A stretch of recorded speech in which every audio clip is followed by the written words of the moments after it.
Uma vez eu estive doente, eu fui no médico, e o médico me perguntou o que eu fazia. E eu disse para ele que eu era pastora. E ele falou assim, muito bem, nós temos a mesma função, o médico me falou. Através da medicina, eu trago a cura para o corpo. E algumas vezes nem isso eu consigo. Mas você como pastora, através de Jesus, você traz a cura na alma. Meu nome é Vânia Lucileia Badega Martins e sou pastora da Igreja do Nazareno em Itajaí, Santa Catarina. Quando nós nos formamos, nós nos casamos.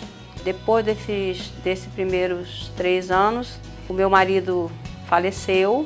Ele tinha na época 34 anos e ele morreu no 3º infarto. Foi o pior período da minha vida. Foi um tempo de muita tristeza. Para mim, a minha vida tinha acabado. Eu não sabia qual direção tomar. Depois da sua morte, eu voltei para o Rio de Janeiro. Então foi um período muito triste porque os filhos eram muito pequenos. Depois de 6 a 8 meses, o Senhor me falou na palavra que Ele traria consolo ao meu coração. E a partir daquele dia, Deus começou a colocar consolo no meu coração, né? E me fazer de novo ter alegria. E depois desse período de 1 ano e 8 meses mais ou menos, eu fui convidada a vir pastorear uma igreja em Itajaí, onde eu estou até hoje. Foi estranho porque eu pensava assim, que eu não serviria mais, porque eu estava muito machucada, que eu estava muito ferida e que eu precisava ser tratada. Como eu iria cuidar de pessoas com o coração daquele jeito? Então, eu achava que eu não serviria para Deus, mas Deus não viu dessa forma. Quando eu assumi a igreja, eu entrei numa briga que nem eu mesma conhecia. Eu não sabia exatamente no que eu estava entrando. Essa foto foi a foto da minha posse, quando eu vim tomar conta da igreja de Itajaí. Na época eu era viúva quando eu vim. Tem muita gente, mas na verdade eu pensei que eu ia pastorear essas pessoas. Mas na verdade só tinha 3 pessoas para me pastorear. E eu vim para cá com meus filhos e eu sabia que a terra era muito difícil no sul. Então os primeiros meses eu enfrentei muita oposição. Então eu era acordada de madrugada, pessoas batendo na minha janela. Eu passei por questão da minha própria vida, da minha segurança. Então eu enfrentei aqui problemas que eu não imaginava que eu fosse enfrentar. Mas quando eu vim para cá para pastorear, Deus me falou que Ele estava preparando um marido para mim. Então, aí o Nelson me pediu em casamento, porque ele estava extremamente apaixonado por mim.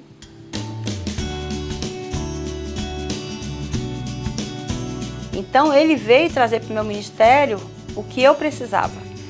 E as coisas funcionam muito bem entre eu e ela. Temos uma harmonia muito boa. E ele tomou as minhas dores. E eu lembro assim que acho que foi o começo de uma nova história nesse sentido. Eu não estava mais sozinha. Todo evangelismo que a gente fazia, todo o trabalho que a gente fazia, independente da distância ou do tempo, nós fazíamos sobre bicicleta. E a igreja começou a crescer. Hoje em dia, Deus fez com que o povo prosperasse. A igreja é o tesouro de Deus. O povo é o tesouro do Senhor. Então, se você cuida dessas ovelhas com o cuidado de Deus, dando palavra, dando o alimento necessário, adequado, eles vão crescer. Agora nós estamos tendo aula no nosso seminário. Essa matéria chama-se A História da Igreja. Nós temos hoje 13 alunos matriculados no nosso seminário. Então eu diria que nós temos hoje uma igreja que está preparada para um crescimento sólido. Eu fui a primeira mulher a ser ordenada no Rio de Janeiro. Se a mulher hoje não faz tudo que Deus projetou para a vida dela, infelizmente, porque nem todas têm coragem de romper com as barreiras. Então eu acho que em nada o Senhor nos fez menores do que os homens em relação ao ministério. A maior alegria do ministério é ver a transformação da vida das pessoas. Não tem recompensa maior. E ver pessoas sendo salvas. Esse é o propósito da igreja. Salvação de vidas. Você tem paz de dizer assim, graças a Deus, o propósito que Deus tinha tem sido cumprido, né? Não importa o preço que tenha sido pago. Valeu a pena.